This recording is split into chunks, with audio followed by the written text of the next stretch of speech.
Welcome welcome to to our our lamp lamp point studio. Studio. Visaranai 2015 Vetrimaaran டைரக்ஷனில் வெளிவந்த படம் தான் விசாரணை. இந்த படத்தோட ஸ்டோரியை பற்றி பார்த்தீங்கன்னா, தமிழ்நாட்டில் இருந்து ஒரு 4 பேர் ஆந்திராவுக்கு போய் ஒரு பார்க்கில் தங்கி வேலை பார்ப்பாங்க. ஸோ அவங்க வந்து ஆந்திரா போலீஸ்கிட்ட மாட்டிக்கிடுவாங்க. மாட்டினதுக்கப்புறம் அவங்க செய்யாத தப்புக்கு அவங்கள ஒத்துக்க சொல்லி போலீஸ் வந்து ரொம்ப டார்ச்சரு அடிப்பாங்க அவங்கள. ஸோ அதுக்கப்புறம் என்ன ஆகும்னா, அவங்க கோர்ட்டுக்கு வந்து உண்மையை சொல்லி அவங்க அதுலேருந்து ரிலீஸ் ஆயிடுவாங்க. ரிலீஸ் ஆகி அப்புறம் வந்து தமிழ்நாடு போலீஸ்கிட்ட வந்து மாட்டிக்கிடுவாங்க. ஒரு பெரிய பிரச்சனையிலேருந்து வெளியே வந்து அதை விட ஒரு பெரிய பிரச்சனைக்குள்ளே மாட்டிக்கிடுவாங்க. ஸோ இதை வந்து ஒரு இன்ட்ரெஸ்டிங்காக சூப்பராக ஸ்க்ரீன் ப்ளே பண்ணியிருப்பாங்க. 2015 பார்த்தீங்கன்னா, விசாரணை ஒரு சக்ஸஸ்ஃபுல்லான மூவி. 3 நேஷனல் அவார்ட் வின் பண்ணியிருக்கு. இந்த 3 நேஷனல் அவார்டுக்கான ஒரு அவார்டா பார்த்துடலாம்.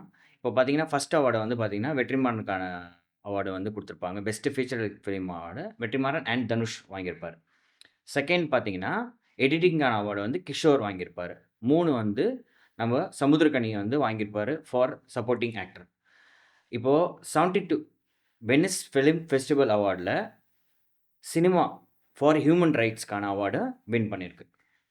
விசாரணை இந்த மூவி வந்து சந்திரகுமார் எழுதின லாக்அப்ன்ற நாவலை பேஸ் பண்ணி தான் எடுத்திருப்பாங்க. நம்ம இதில் என்ன பார்க்க போகிறோம்னா, இந்த நாவலுக்கும் ஆக்சுவல் ஸ்க்ரீன் பிளேல இருக்கிற ஸ்க்ரீன் பிளே ஸ்டோரிக்கும் இருக்கிற டிஃப்ரென்ஸை பார்க்க போகிறோம். இந்த மூவியில் சந்திரகுமார்னு இவரை தான் காமிச்சிருப்பாங்க. பட் ஆக்சுவலாக அந்த கேரக்டரை தினேஷ் தான் ப்ளே பண்ணியிருப்பாரு. பார்த்தீங்கன்னா, ஃபார் எக்ஸாம்பிள் தினேஷ் வந்து சாப்பிடாம இருக்கணும்னு டிசைட் பண்ணுவார். அதே மாதிரி நாவலில் பார்த்தீங்கன்னா, சந்திரகுமார் தான் சாப்பிட வேணாம்னு சொல்லி டிசைட் பண்ணுவார். இந்த நாவல் ஸ்டோரி எப்படி பார்த்தீங்கன்னா, 4 பேர் ஊர் விட்டு ஊர் வந்து அங்கே பார்க்கில் தங்கி வேலை பார்த்துட்டு இருக்காங்க. அதில் பார்த்தீங்கன்னா, ஒருத்தர் மட்டும் நைட் ஷோவுக்கு படத்துக்கு போயிருக்காரு. படத்துக்கு போயிட்டு படம் ஷோ முடிஞ்சோன்னே அங்கேயே தூங்கிட்டாரு. ஸோ அங்கே தூங்கி முடிஞ்சோன்னே தியேட்டருக்காரங்களுக்கும் அவருக்கும் லைட்டாக பேச்சுவார்த்தை போகும். அப்பன்னு பார்த்து போலீஸ் வந்து நைட் ரைடு வரும். ஸோ நைட்டு வர ரைடு வரும்போது இவரை பார்த்து இவருக்கு வந்து லாங்குவேஜ் வேறு பிரச்சனையாக இருக்கும். ஸோ அதனால் இவர் வந்து சந்தேக கேஸில் பிடிச்சிட்டு போயிடுவாங்க. ஸோ இவரை பிடிச்சோடனே இவர் கூட வந்து மிச்சம் 3 பேரையும் பிடிப்பாங்க. அந்த 3 பேரில் ஒருத்தர் தான் அந்த நாவலோட ஆத்தர் சந்திரகுமார். அவரையும் பிடிச்சிருவாங்க. பிடிச்சிட்டு அவங்கள போய் டார்ச்சர் பண்ணுவாங்க, அடிப்பாங்க. அடித்து ஒத்துக்கன்னு சொல்லுவாங்க. இவங்க பண்ணாத தப்புக்கு. இவங்க தப்பே பண்ணல. ஸோ இவங்க லாஸ்ட் வரையும் ஒத்துக்கவே மாட்டாங்க. எதுவும் நான் பண்ணல சார்ன்னு தான் சொல்லுவாங்க. இப்போ ஆக்சுவலாக பார்த்தீங்கன்னா, அந்த மூவியில் நாவலுக்கும் மூவிக்கும் ஒரு பெரிய டிஃப்ரென்ஸ் ஒன்றும் கிடையாது. தமிழ்நாட்டிலேருந்து ஆந்திராவுக்கு போயிட்டு ஒர்க் பண்ணுற மாதிரி ஒரு கதைய தான் வெற்றிமாறன் பண்ணியிருப்பாரு. இதில் 4 பேர் பார்த்தீங்கன்னா, ஒரு டிஃப்ரெண்ட் லொக்கேஷன்ல வேலை செய்றாங்க. அதில ஒருத்தர் வந்து தினேஷ்ன்ற கேரக்டர் வந்து மளிகை கடையில வேலை செய்றாரு. மிச்ச 3 பேரும் பார்த்தீங்கன்னா, ஒரு டிஃப்ரெண்ட் லொக்கேஷன்ல வேலை செய்ற மாரி காமிச்சிருப்பாங்க. அது இப்ப பார்த்தீங்கன்னா, ஆனா இவங்க எல்லாருமே வந்து தூங்குறதுக்கு வந்து ஒரு பார்க்ல போயிட்டு ஒண்ணா தூங்குவாங்க. ஸோ அந்த இடத்துல பார்த்தீங்கன்னா, அதுலேருந்து ஒரு டீம்மேட் வந்து நைட் வந்து ஒரு இடத்துல போயிட்டு படம் பார்த்துட்டு ரிட்டர்ன் வரும்போது, போலீஸ் வந்து ஒரு சந்தேக கேஸ்ல அரெஸ்ட் பண்ணிடுறாரு. அதுக்கு வந்து ஏடாகூடமா அவர் பதில் சொல்றதுனால 3 பேரும் அதில வந்து மாட்டிக்கிறாங்க. 3 பேரும் மாட்டி என்ன ஆகுதுன்னா, கடைசியில இது மாரி செய்யாத தப்ப வந்து ஒத்துக்கோ அப்படின்னு சொல்லிட்டு அவங்கள ரெஃப்யூஸ் பண்ணி ஆ ஒத்துக்க வைக்கிறாங்க. இதுதான் அதோட கதை. இப்போ நாவல் படி பார்த்தீங்கன்னா, 4 பேர் எவ்வளோ அடிச்சும் ஒத்துக்கவே மாட்டாங்க. ஸோ என்ன ஆகும் அப்டின்னா, ஒரு எக்ஸ்ட்ரீமா அடிப்பாங்க. எப்படின்னா, கால கட்டி போட்டு குதிங்கால் அடிச்சு, அவங்கள நடக்கிறதுக்கே கஷ்டப்படுற மாரி அவ்வளோ தூரத்துக்கு அனுபவிப்பாங்க. ஸோ அதுக்கப்புறம் என்ன பண்ணுவாருன்னா, இந்த சந்திரகுமார் ஆத்தர் இருக்கார்ல, அவர் தான் வந்து நம்ம சாப்பிட வேணாம் அப்படின்னு சொல்லி டிசைட் பண்ணுவாரு. ஸோ அவங்க டீம்மேட்ஸ்லாம் சாப்பிடாம இருப்பாங்க. ஸோ 2 நாள் சாப்பிடாம அப்படியே இருப்பாங்க. அதுக்கப்புறம் வந்து போலீஸ்காரங்க கேட்பாங்க, "யார்றா உங்களுக்கு இந்த ஐடியா குடுத்தது?" அப்படின்னு சொல்லி கேட்பாரு. அப்போ வந்து சந்திரகுமார் தான் முன்னாடி வருவாரு. ஸோ நான் தான் குடுத்தேன் அப்படின்னு சொல்லிட்டு. ஸோ அதுக்கப்புறம் என்ன ஆகும் அப்படின்னா, 4 பேர் தூங்கிட்டு இருப்பாங்க செல்லுல. காலைல எந்திரிக்கும்போது பார்த்தீங்கன்னா, சந்திரகுமார் மட்டும் தான் இருப்பாரு. தன்னோட கூட இருந்த 3 பேர காணோம். வேற எங்கேயோ கூட்டு போயிட்டாங்க. ஸோ இவரு மட்டும் தனியா இருக்காரு இப்ப. மூவில பார்த்தீங்கன்னா, அடிச்சு கொடுமைப்படுத்துறாங்க. குற்றத்த ஒப்புக்க சொல்லி. ஸோ, இப்ப பார்த்தீங்கன்னா, தினேஷ் வந்து என்ன பண்றாருன்னா, அ சாப்பிடாம இருக்கணும்னு முடிவு எடுக்குறாரு. அவங்க டீம்மேட்ஸும் வந்து என்ன பண்றாங்கன்னா, முடிவு எடுத்துடுறாங்க. சாப்பிடாம இருக்கணும் அப்படின்னு முடிவு எடுக்குறாங்க. ஸோ, யார்ரா இந்த ஐடியா பண்ணது? அப்படி கேட்கும்போது, தினேஷ் மட்டும் முன்னாடி வருவாரு. ஸோ இதுக்கப்புறம் நாவல் படி பார்த்தீங்கன்னா, சந்திரகுமார் மட்டும் தனியா இருப்பாரு. ஸோ அவர் கூட இருந்த ஃப்ரெண்ட்ஸ்லாம் இல்ல. அவர் மட்டும் தனியா இருக்காரு. இதுக்கப்புறம் அடுத்த நாள் அவருக்கு சாப்பாடு வருது. அவர் சாப்பிடலாமா வேணாமான்னு யோசிச்சுப்பாரு. ஸோ வேற வழி இல்லாம அந்த இடத்துல அவர் சாப்பிட்டுருவாரு பசியில. ஸோ சாப்பிட்டதுக்கப்புறம் அவர் வந்து கில்ட்டா ஃபீல் பண்ணுவாரு. நம்ம தான் இந்த ஒரு பிளான் சொல்லிட்டு, நம்மளே சாப்பிட்டோம்னா அது எப்படின்னு சொல்லி ஒரு கில்ட்டா ஃபீல் பண்ணுவாரு. அதுக்கப்புறம் அவர் தனியா இருப்பாரு. தனியா அவர அடிப்பாங்க. தனியா அடி வாங்கிட்டு, பட் ஆனா அப்ப கூட அவர் லாஸ்ட் வரையும் தான் வந்து ஒத்துக்கவே மாட்டாரு. பண்ணலன்னு அந்த ஒரு முடிவிலே நிலையா இருப்பாரு. இந்த மூவி படி பார்த்தீங்கன்னா, நீங்க ரிலீஸ் ஆயிடுங்க. அப்படி சொல்லிட்டு வெளிய அனுப்பிச்சு விட்டுர்றாங்க.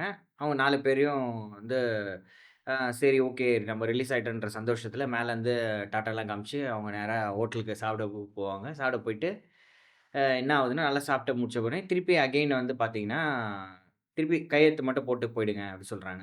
கையெழுத்து போட்டு போடலான்னு சொல்லிட்டு அந்த நம்பிக்கையில உள்ள வராங்க. கையெழுத்து போடுறபோது திருப்பி அகைன் பார்த்தீங்கன்னா, அடிச்சு பயங்கர வயலன்டடா இருக்கும். அது அடிச்சு அவங்கள வந்து அகைன் திருப்பி ஒத்துக்கோ, குற்றத்த ஒத்துக்கோ அப்டின்னு சொல்லிட்டு கோர்ட்டுக்கு வரைக்கும் கூட்டு போயிடுவாங்க.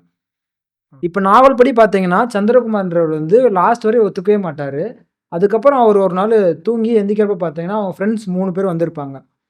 ஸோ இவர் வந்து அவங்கட்ட கேட்பாரு, "என்னடா ஆச்சு?" அப்படின்னு சொல்லி கேட்பாரு. அவங்க என்ன சொல்லுவாங்கன்னா, "இந்த மாரி ரொம்ப அடி தாங்க முடியாம ஒத்துக்கிட்டோம்டா 3 பேருமே" அப்படின்னு சொல்லி கேட்பாங்க. இவர் என்ன சொல்லுவாருன்னா, "இல்லடா நான் ஒத்துக்கவே இல்லடா" அப்படின்னு சொல்லி இவர் சொல்லுவாரு. இப்போ மூவில பார்த்தீங்கன்னா, அதே மாரி சாப்ட்டுட்டு வருவாங்க. வந்த பிறகு பார்த்தீங்கன்னா, அதே மாரி திருப்பி அடிச்சு அ துன்புறுத்துவாங்க. அப்படியே பார்த்தீங்கன்னா, குற்றத்த அவங்க ஒத்துக்கிறேன் அப்படின்னு சொல்லிடுறாங்க.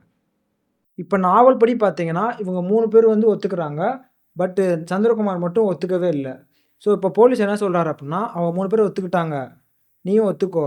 உனக்கு வந்து ஒரு சின்ன சைக்கிள் கேஸ போட்டு கொஞ்ச நாள்ல எல்லாரும் வெளிய வந்துரலாம் அப்படின்னு சொல்றாரு. ஸோ இதுக்கப்புறம் வந்து இவங்க 4 பேரையும் கோர்ட்டுக்கு கூட்டு போறாங்க. பட் கோர்ட்ல வந்து இவங்க வந்து உண்மைய சொல்றாங்க. சட்டைய கழட்டி எங்கள இந்த மாரி அடிச்சு கொடுமைப்படுத்தி ஒத்துக்க சொல்றாங்க. அப்படின்ற மாரி சொல்லிர்றாங்க. ஸோ ஜட்ஜ் என்ன சொல்றாரு அப்புட்ன்னா, விசாரணை அப்ப சொல்லுங்க அப்படின்னு சொல்றாரு.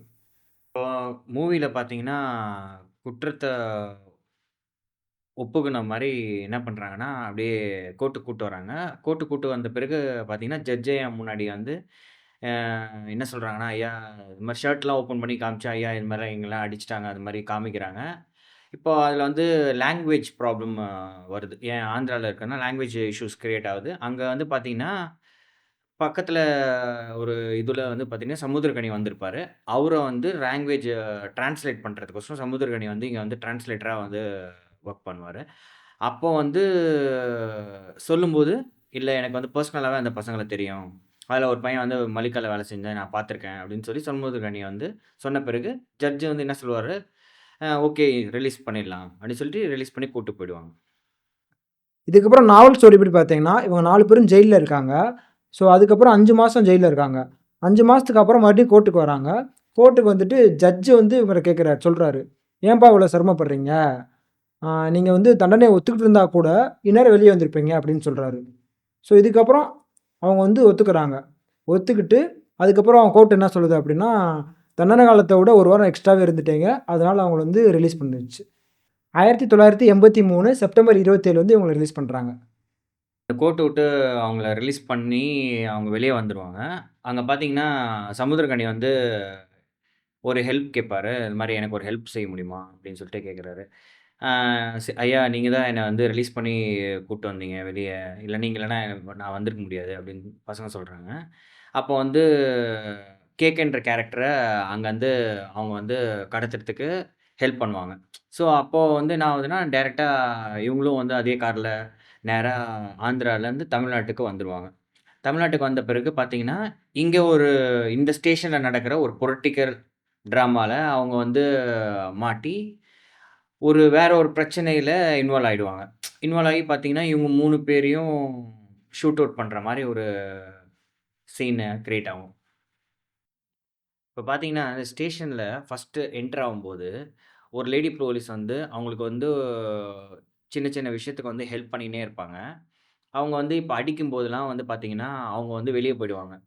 ஸோ, அந்த நெறைய சீன்ஸ்ல அவங்க வந்து வெளிய போயிடுவாங்க. பட் நாவல்ல பார்த்தீங்கன்னா, இந்த மாரி ஸ்டேஷன்ல ஹெல்ப் பண்ற மாரியே எழுதியிருக்க மாட்டாங்க. இந்த மூவில பார்த்தீங்கன்னா, ஒரு பொண்ண தினேஷ் வந்து ஒன் சைடா லவ் பண்ற மாரி காமிச்சிருப்பாங்க. பட் நாவல்ல பார்த்தீங்கன்னா, இந்த மாரி போர்ஷனே காட்டியிருக்க மாட்டாங்க. இந்த மூவியோட எண்டிங்ல பார்த்தீங்கன்னா, இவங்க 3 பேரு பிளஸ் சமுத்திரக்கனிய வந்து ஷூட் பண்ணி ஒரு ஏடிஎம் கேஸோட முடிக்கிற மாரி முடிச்சிருப்பாங்க. இதுக்கான டீட்டெயிலிங் எங்க பண்ணியிருப்பாங்கன்னா, மூவியோட நடுவுல பார்த்தீங்க அப்டின்னா, சமுத்திரக்கனி வந்து ஸ்டேஷன்ல இருப்பாரு. இப்ப பார்த்தீங்கன்னா, ஒரு வாக்கி டாக்கி வந்து பேக்கிரவுண்ட்ல வந்து ரன் ஆயிட்டு இருக்கும். அந்த வாக்கி டாக்கில வந்து இந்த ஏடிஎம் இஷ்யூ வந்து ஓடிட்டு இருக்கும். ஸோ இதனால தான் இவங்க லாஸ்ட்ல வந்து இவங்கள ஏடிஎம் கேஸ்ல வந்து முடிக்கிறாங்கன்னு சொல்லி டீட்டெயிலிங்கா சொல்லியிருப்பாங்க. இந்த மூவில பார்த்தீங்கன்னா, 3 ஷூட் அவுட் பண்ணியிருப்பாங்க. ஃபர்ஸ்ட்டு அவர சுடுறத காமிச்சிருப்பாங்க. 2வது அவர் கீழ விழுறத காமிச்சிருப்பாங்க. 3வது சவுண்டையும் காமிச்சிருப்பாங்க. 2வது ஷூட் அவுட் பார்த்தீங்கன்னா, அவர் கீழ விழுந்து கிடப்பாரு. சவுண்ட் மட்டும் தான் காமிப்பாங்க. 3வது ஷூட் அவுட்ல வெறும் சவுண்ட் மட்டும் தான் காமிச்சிருப்பாங்க. இந்த 3 ஷூட் அவுட்டுமே பிளாக் அண்ட் ஒயிட்ல தான் காமிச்சிருப்பாங்க.